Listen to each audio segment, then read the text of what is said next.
তুমি কি কোনো কাজ শুরু করার আগে মাসের পর মাস প্ল্যান বানাতে ব্যস্ত থাকো?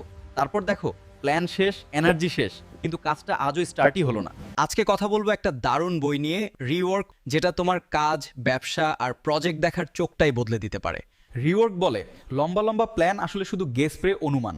লাইফ আর বিজনেস এত দ্রুত চেঞ্জ হয় যে 5 বছরের প্ল্যান বেশিরভাগ সময় রিলেভেন্ট থাকে না। তাই এরা বলে এই সপ্তাহে কি করব, এইটা ঠিক করো, 5 বছর পরে কি হবে সেটা নিয়ে মাথা ঘামানোর আগে। অনেকেই ভাবে ব্যবসা মানেই বড় অফিস, বড় টিম, বড় ইনভেস্টমেন্ট, কিন্তু রিওয়ার্ক বলে ছোট থাকাটা কোনো দুর্বলতা না, বরং একটা সুপার পাওয়ার।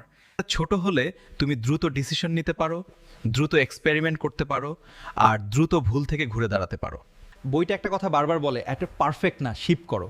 মানে তোমার course, service, Facebook page, YouTube কিছুই পারফেক্ট হওয়া লাগবে না, আগে ছোট করে লঞ্চ করো। রিয়েল মানুষ কি রিয়্যাক্ট করছে সেটাই তোমার আসল ডাটা। কল্পনা করে বসে থাকার থেকে এটা অনেক বেশি ভ্যালুয়েবল।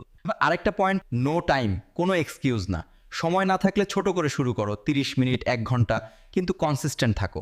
রিওয়ার্ক বলে প্রোগ্রেস হয় ছোট ছোট ধাপে, বিশাল জাম্পে না।